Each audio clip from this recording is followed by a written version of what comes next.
वर्ष की आयु में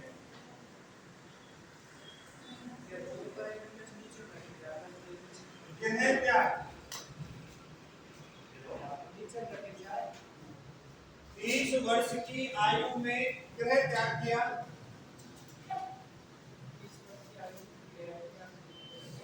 समेत शिखर पर्वत भारत में ये राष्ट्र है।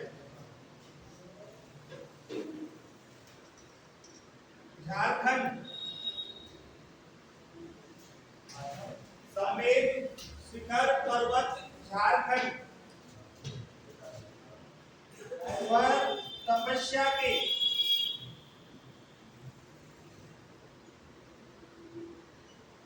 चौरासीवें दिन ज्ञान प्राप्त हुआ।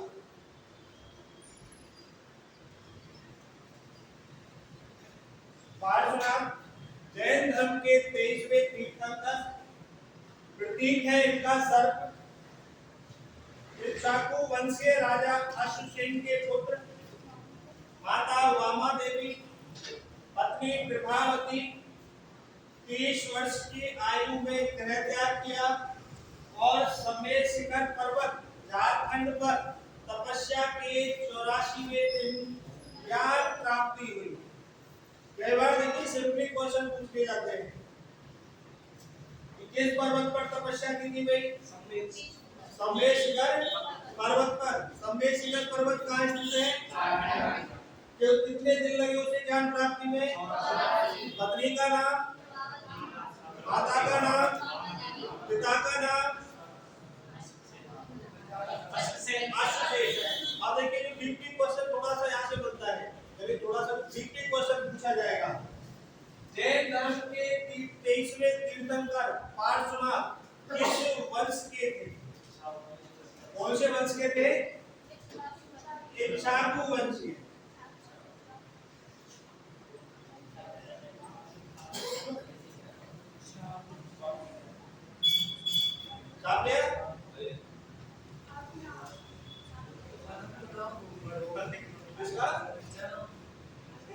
जन्म को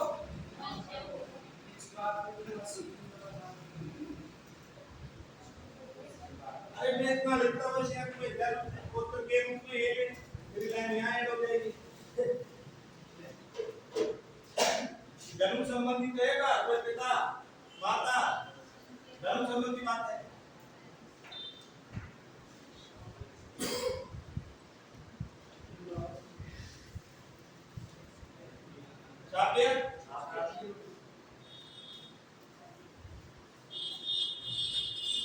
आइए सर आइए, रास्ता मुझे देखे दोनों। हाँ गलत रास्ता चलेंगे।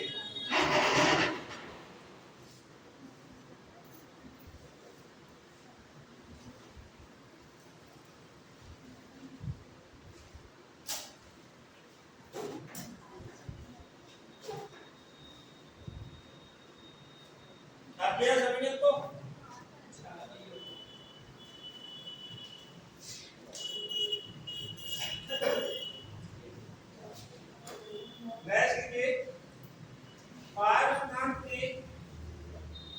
पार्श्वनाथ ने जैन धर्म में, पार्श्वनाथ ने जैन धर्म में 4 शिक्षाओं का,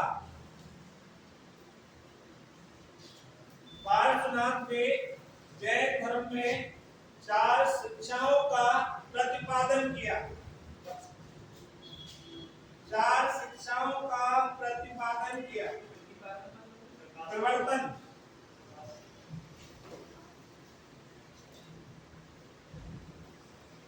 नंबर 1 अहिंसा, सत्य,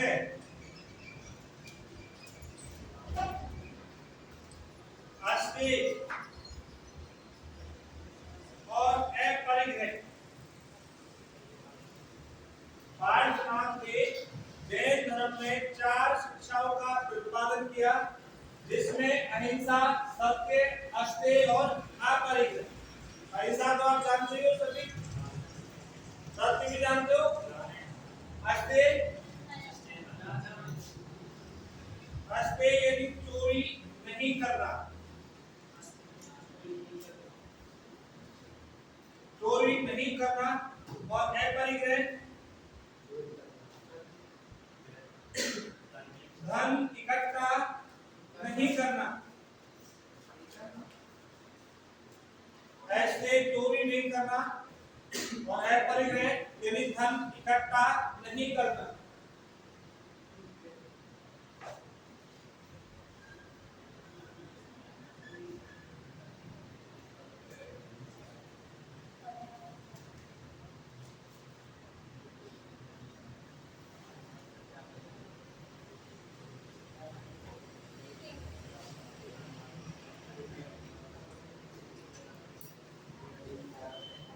समझ लिया? इसमें ले लिया मैं। मेरे पे भी मिल जाएगा। मेरे को लगा इसका पेन और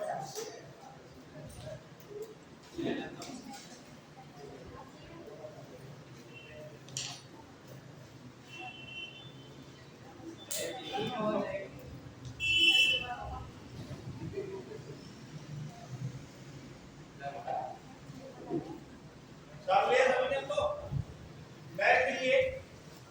पाठ यहाँ पे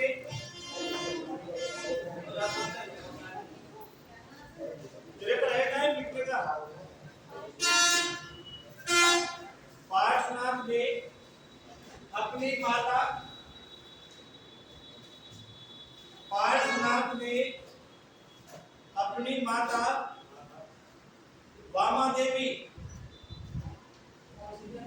वामा देवी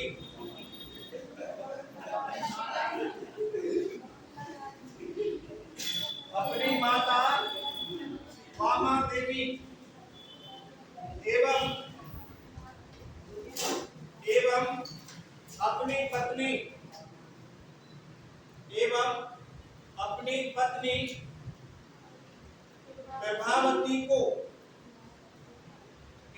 अपनी पत्नी प्रभावती को सर्वप्रथम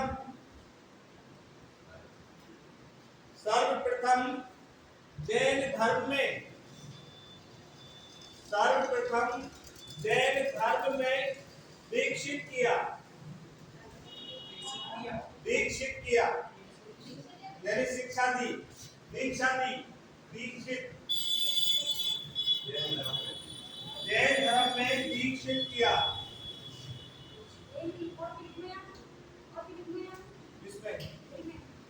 इसी लाइन में या इसी लाइन में पार्श्वनाथ ने अपनी माता वामा देवी एवं पत्नी प्रभावती को सर्वप्रथम जैन धर्म में दीक्षित किया।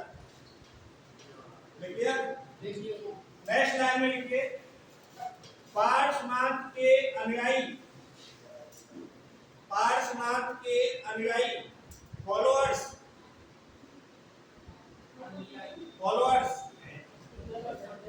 पार्श्वनाथ के अनुयायी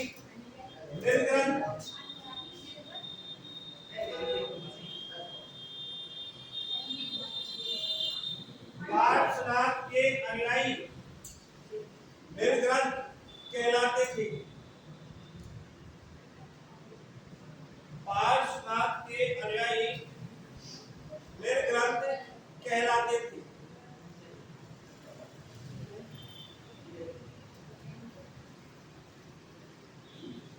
पार्श्वनाथ के अनुयायी निर्ग्रंथ कहलाते थे।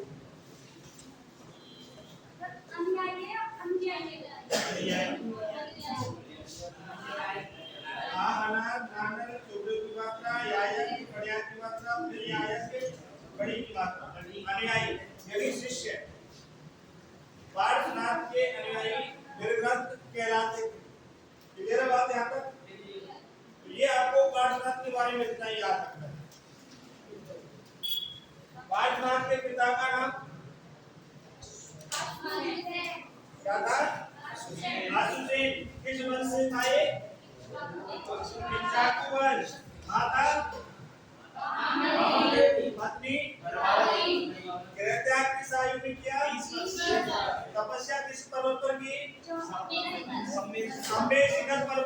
दिन है? ज्ञान प्राप्ति कितने दिन में हुई? 84वें दिन में। कितनी शिक्षाओं का प्रतिपादन किया? कौन कौन सी? और पार्श्वनाथ के अनुयायी क्या कहलाते हैं? अनुयायी निर्गत। और अनुयायी क्या कहलाते हैं? निर्गत कहलाते हैं। जैन धर्म। हाँ, जैन धर्म। और अगला लिखिए आप महावीर स्वामी। इनके बारे में आपको अच्छी से पढ़ना है।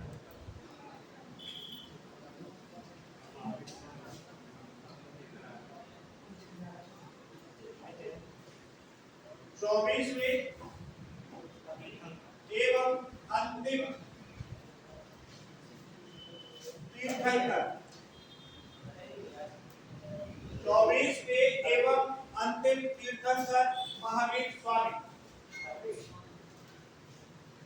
इनका जन्म 540 ईसा पूर्व या 599 ईसा पूर्व।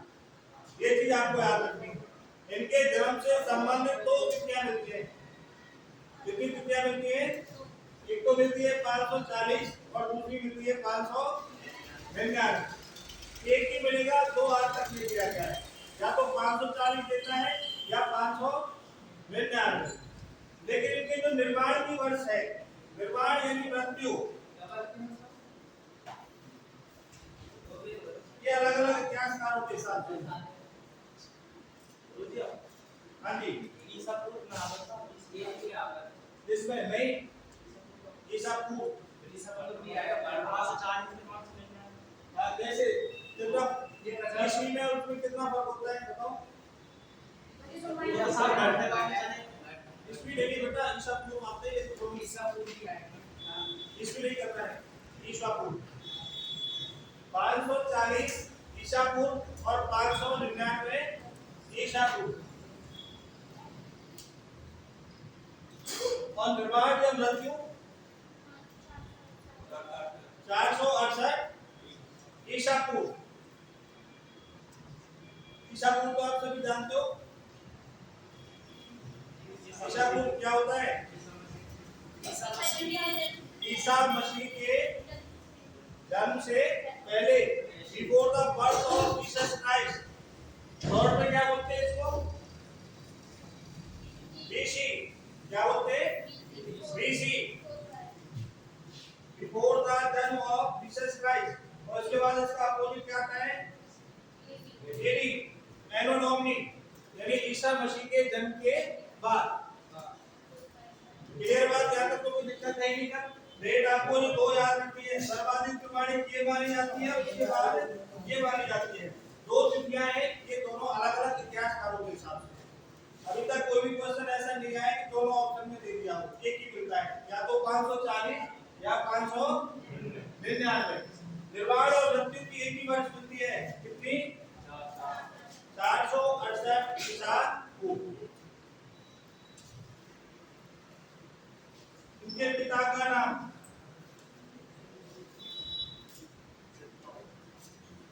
सिद्धार्थ। पिता का नाम क्या था? सिद्धार्थ।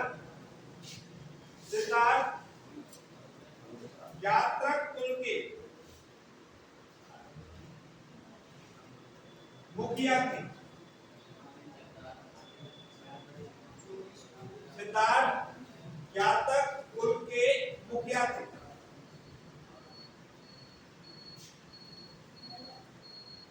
माता, माता का नाम क्या होता है?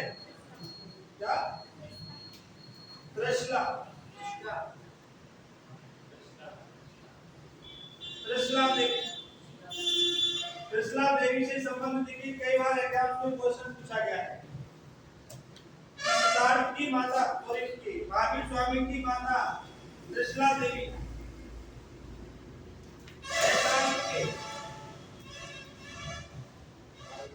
लिच्छवी वंश के राजा चेतक की बहन थी।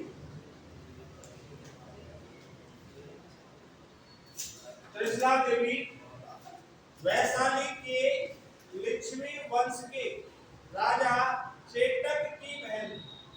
तो जो क्वेश्चन पूछा गया है कि त्रिशला देवी किस वंश से संबंधित थी? महावीर स्वामी की माता त्रिशला देवी किस वंश से संबंधित थी? लिच्छवी वंश। ये कई बार एग्जाम में पूछा जा चुका है। और उसके बाद फिर बारी आती है देखिए स्थान की।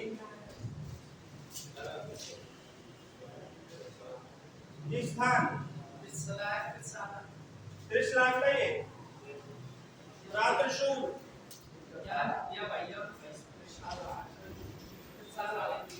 त्रिशाला कहाँ है? अरे शासन कराची तो बनेगा जो तो ये स्वतंत्र देश का नागरिक है कुछ भी पढ़ सकता है, मना थोड़ी करेंगे इससे। स्थान कुंडग्राम वैशाली।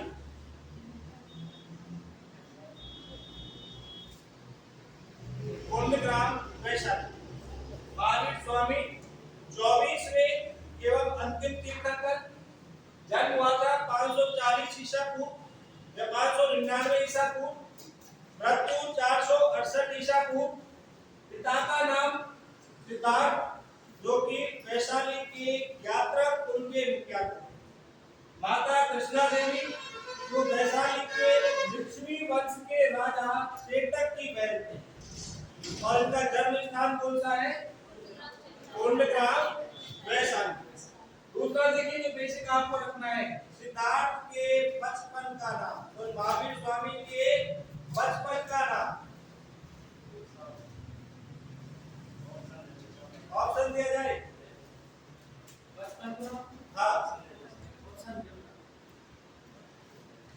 ऑप्शन तो बढ़ाना ही पड़ेगा। आगे बताइए सिद्धार्थ, महावीर, वर्तमान और जामाली। वर्तमान। तो बचपन का नाम क्या था? वर्तमान। बचपन का नाम वर्तमान। और गौतम बुद्ध के बचपन का नाम?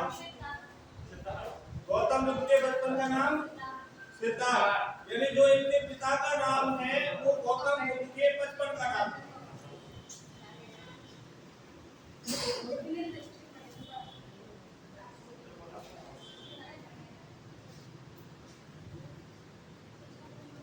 महावीर स्वामी की पत्नी का नाम? पत्नी कौन थी? पत्नी थी यशोदा। पत्नी का नाम यशोदा। और महावीर स्वामी की पुत्री का नाम? महावीर स्वामी की पुत्री का नाम? तो आपको नाम याद रखने दो। प्रियदर्शना। और दूसरा नाम मिलता है अनुजा। दो नाम मिलते हैं। एक ही लड़की है। एक ही लड़की है, दो नाम मिलते हैं। कई पुस्तकों में दे रखा है प्रियदर्शना, किसी में दे रखा है अनुजा और किसी में तो अनुजा प्रियदर्शनी ऐसे भी करके दे रखा है। तो पुत्री का नाम प्रियदर्शना या अनुजा।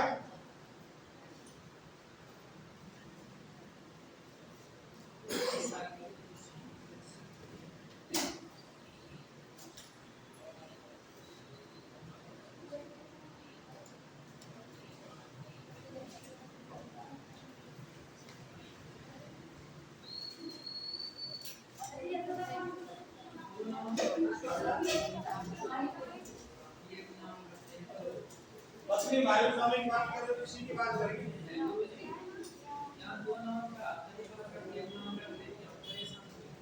ये मेरी गलती तो नहीं है, ये तो उनकी गलती है। तो देखिए मेरे साथ अन्याय करते हो तो साफ लिया साफ हो गया।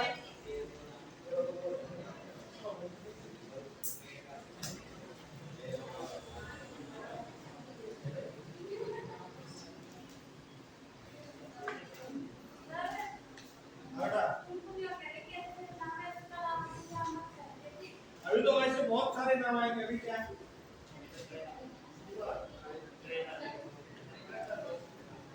और तुम लोगों के घर वालों ने पंडित को अच्छी दक्षिणा दी, उसके अच्छे नाम रख दिए।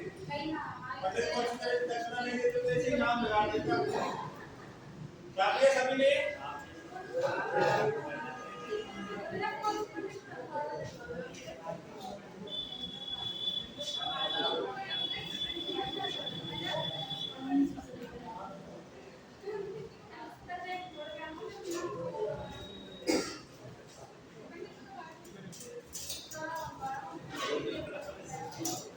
आगे लिखिए ग्रहजा।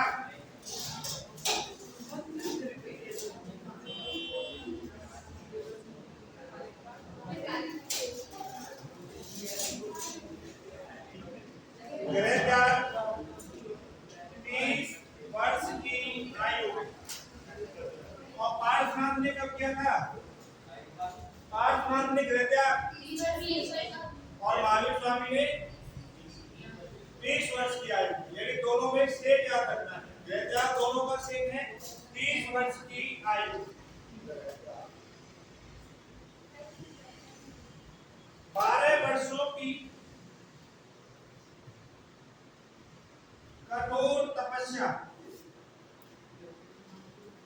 करने पर महावीर स्वामी को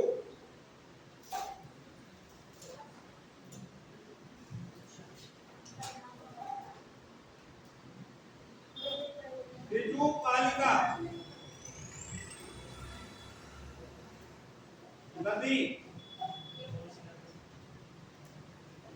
और गांव याद रखना जरम्बिक गांव के तट पर साल वृक्ष के नीचे ज्ञान प्राप्ति हुई।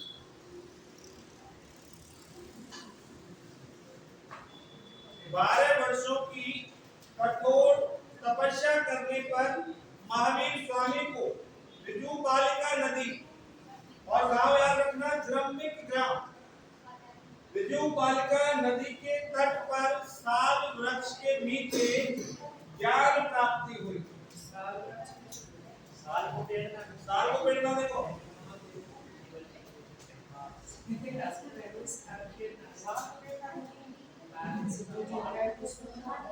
ऐसे है वो भी मरुस्थल से आया है, सारा मरुस्थल से आया है। देख मरुस्थल इसको दिखा के लाना भैया, साल वृक्ष कैसा होता है। कई बार देखिए बेसिकली क्वेश्चन बन जाते हैं कि महावीर स्वामी को किस नदी के तट पर ज्ञान प्राप्ति हुई। कौन सी नदी है? ऋतुपालिका नदी। किस गांव में प्राप्त हुई? जरम्बिक गांव। किस वृक्ष के नीचे? साल वृक्ष के नीचे। क्लियर बात यहां तक? अब एक बात है यार, मैं आपको मैं एक लाइन में करके दिखा दूं। इतना 12 वर्षों तक कठोर तपस्या की, ऋतुपालिका नदी के तट पर की, जरम्बिक गांव में की, और साल वृक्ष के नीचे तपस्या की। क्या करे बेटा? समझ गए? साल वृक्ष वृक्ष होता है, पहचान लेगा ना? तब देख साल वृक्ष कैसा होता है। ये लिख लिया सभी ने?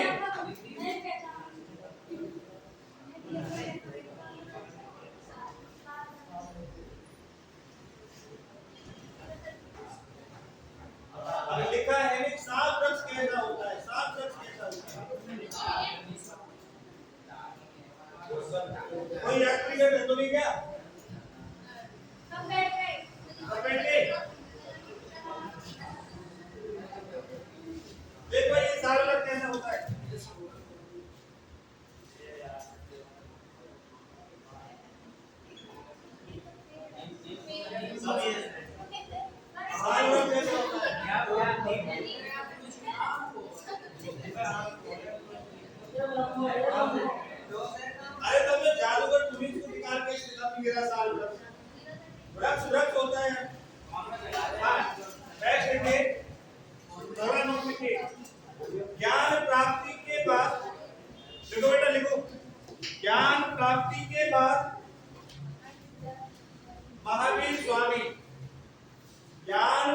प्राप्ति के बाद महावीर स्वामी कैवलिन कहलाए। ज्ञान प्राप्ति के बाद महावीर स्वामी कैवलिन कहलाए। कैवलिन का अर्थ होता है विजेता।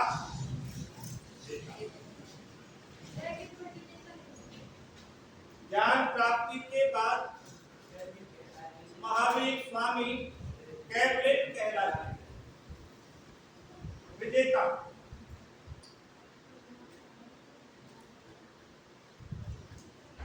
छाप लिया? अब एक स्टार मार्क लगा के लाइन। जैन धर्म में ज्ञान प्राप्ति को, जैन धर्म में ज्ञान प्राप्ति को कैवल्य कहा जाता है। जैन धर्म में ज्ञान प्राप्ति को कैवल्य कहा जाता है। जैन धर्म में ज्ञान प्राप्ति को कैवल्य कहा जाता है।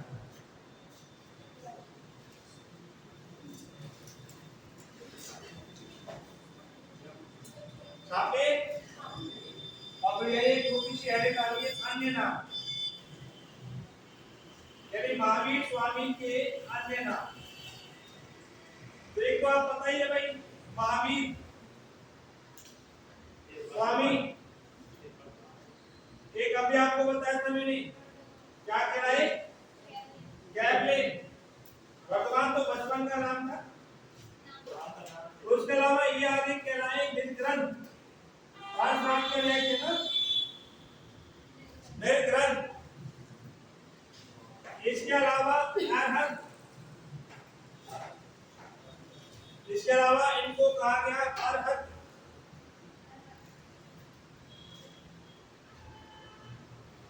महावीर स्वामी कैवलिन, निर्ग्रंथ, अरहत।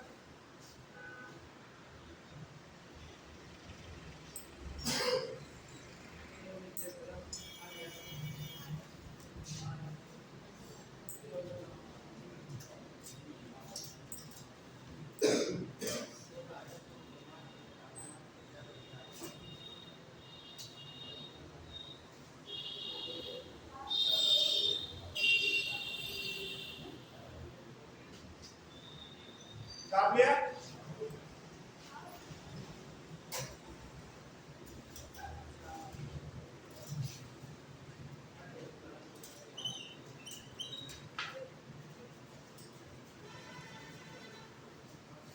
और एक नोट छापिए 100 रुपए का। 100 रुपए का नोट छापना है। बौद्ध ग्रंथों में, बौद्ध ग्रंथों में बात मत करो, प्लान बना लो, 100 रुपए का कर सकते हैं। बौद्ध ग्रंथों में महावीर स्वामी को,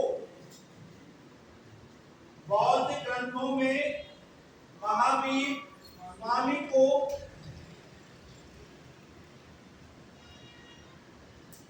निगंधनाथ पुत्र कहा गया है।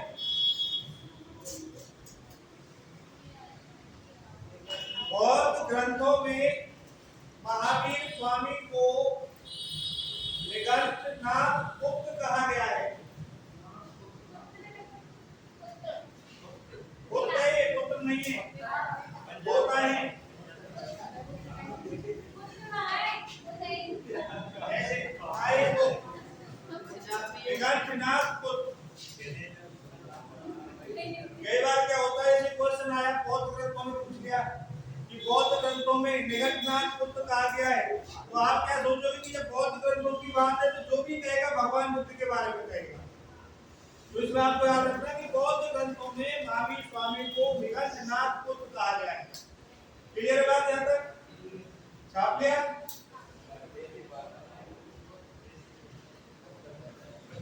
नेक्स्ट लिखिए, स्टार मार्क लगा के 10 रुपए का नोट। हाँ नोट ही है, सभी लाइनें इंपॉर्टेंट है। क्या सभी इकट्ठा कर ले और ये पैसे खर्च क्या करने हैं? आप मार्केट में जाके सोचो कहीं।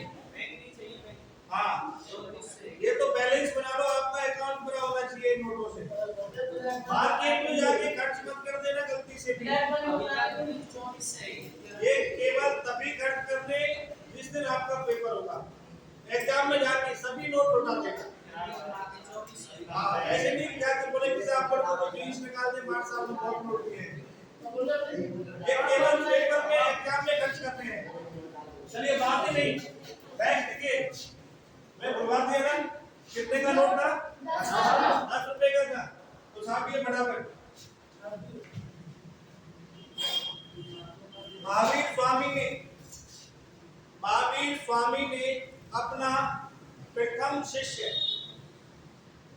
महावीर स्वामी ने अपना प्रथम शिष्य अपने दामाद, महावीर स्वामी ने अपना प्रथम शिष्य अपने दामाद जाबाली को, जाबाली नाम था, अपने दामाद जाबाली को बनाया था। महावीर स्वामी ने अपना प्रथम शिष्य अपने दामाद जाबाली को बनाया था।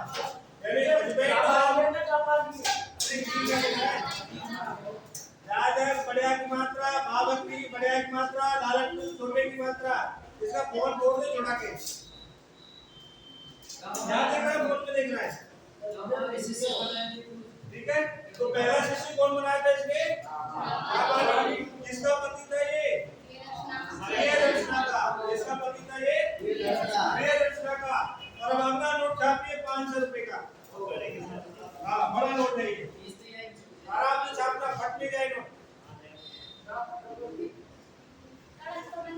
हाँ, महावीर स्वामी ने अपने उपदेश, महावीर स्वामी ने अपने उपदेश प्राकृत भाषा, महावीर स्वामी ने अपने उपदेश प्राकृत भाषा और ब्रैकेट में लिखना अर्धमागधी,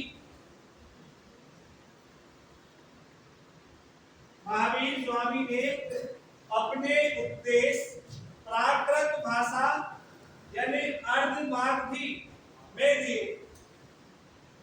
बहुत इंपॉर्टेंट नोट है ये।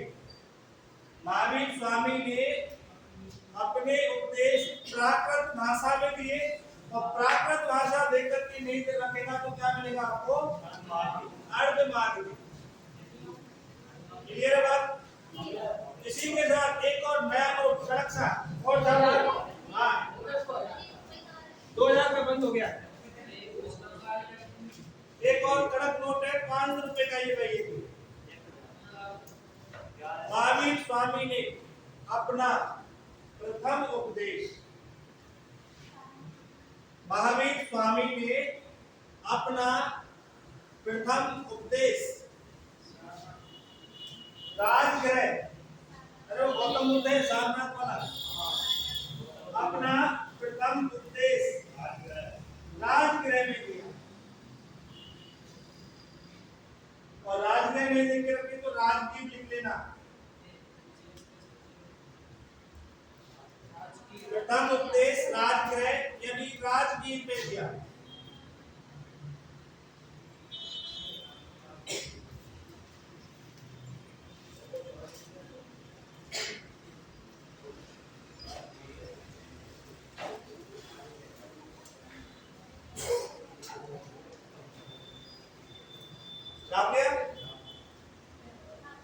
एक और नोट इतना ही, लाइन लगा दो आज कड़क कड़क नोटों पे। नहीं, 5 है।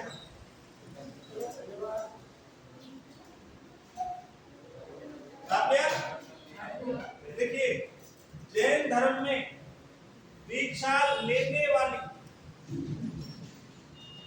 जैन धर्म में दीक्षा लेने वाली प्रथम महिला,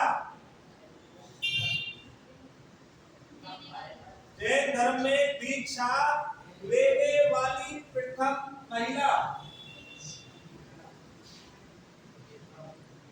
चंपा नरेश, चंपा नरेश प्रतिवाहन की पुत्री चंद्रा,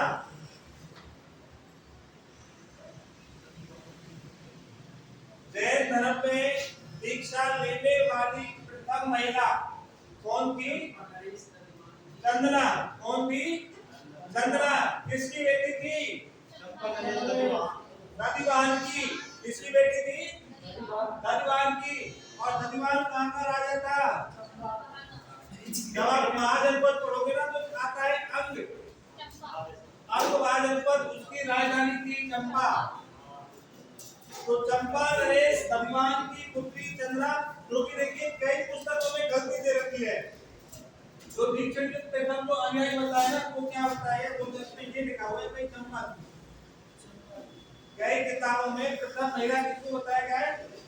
चंपा बताया गया है। जबकि वो चंपा नहीं है, चंपा के राजा दधिवाहन की बेटी चंद्रा थी। क्लियर बात? तो जैन धर्म में दीक्षा लेने वाली प्रथम महिला चंद्रा। किसकी बेटी थी? दधिवाहन की। और दधिवाहन कहाँ का राजा था? चंपा का। प्रथम उपदेश कहाँ दिया महावीर स्वामी ने? राजगृह में। और पहला शिष्य किसने बनाया? जामाली को। जामाली कौन था? प्रियदर्शना का पति। महावीर स्वामी के बचपन का नाम वर्धमान। पिता का नाम सिद्धार्थ। माता का नाम वामा देवी से बाहर निकल। त्रिशला देवी। त्रिशला देवी किस वंश की थी? महावीर स्वामी का जन्म कहाँ हुआ था? कोंडग्राम वैशाली में। किस नदी के तट पर ज्ञान प्राप्ति हुई? किस नदी के? मेरी तो स्थिति वो है,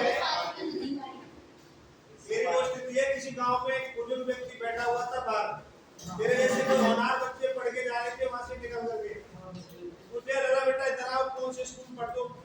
बाबा पढ़ाने स्कूल में पढ़ते हैं। कौन सी क्लास? बोले 5वीं में। पढ़े कितने तक आते हैं? बोले कि साहब 20 तक। बोले कि बता दो क्या ग्राम 36। कोई नहीं बोला, लेकिन ये मानवा बोले साहब 25-25। उस कंडीशन में चल रहा है साल भर। मैं ये पूछता हूँ किस नदी के तट पर? किस नदी के तट पर? रिजु बालिका। किस गांव में? ग्राम्य गांव में। और किस वृक्ष के नीचे? लाल वृक्ष के नीचे। बौद्ध ग्रंथों में किस नाम से जाना जाता है? निगंधनाथ बुद्ध के नाम से। क्लियर है बात? और अगला नोट और छापिए फिर। ये भी 5 है का। हाँ, ये भी 5 है का। लड़ी लगा कोई बात नहीं।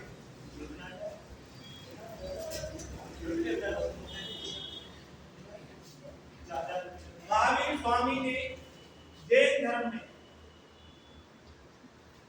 महावीर स्वामी ने जैन धर्म में पंच महाव्रतों का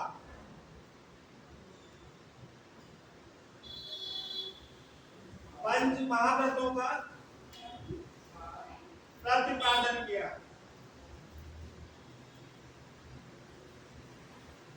महावीर स्वामी ने जैन धर्म में पंच महाव्रतों का प्रतिपादन किया। कौन कौन सा? और पैसे इकट्ठे नहीं करना।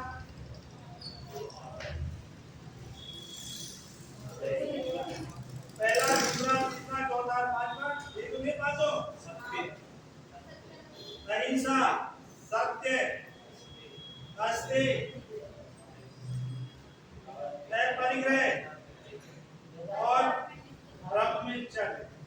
ये 4 तो आपको पता है। इनका प्रतिपादन किसने किया था? पाठ से। और इसमें केवल ब्रह्मचर्य कौन जोड़ता है? महावीर साहब। जैन धर्म में जो पंच महाव्रत है वो है अहिंसा, सत्य, अस्तेय, अपरिग्रह और ब्रह्मचर्य।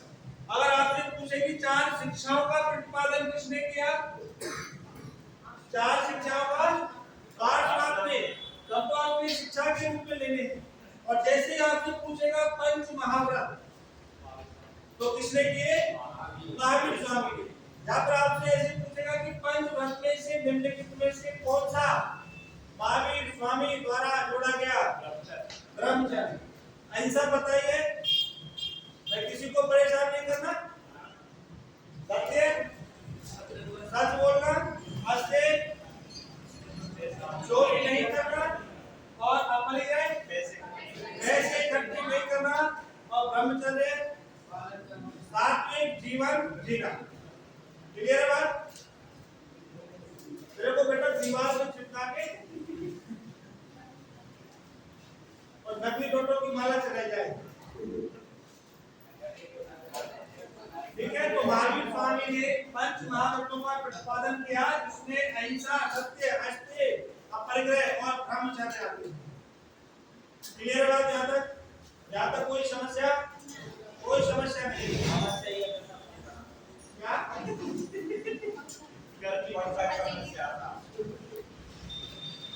गुरुजी ये बेचारे तो घंटे घंटे ताकत आज समस्या का अगर आपने इनकी समस्या का समाधान नहीं किया तो इनकी समाधि बनवानी पड़ जाएगी इसी जगह इन्होंने कसम खा रखी है और किसी पत्ते के नीचे बैठेंगे नहीं। तो आज के लिए इतना ही।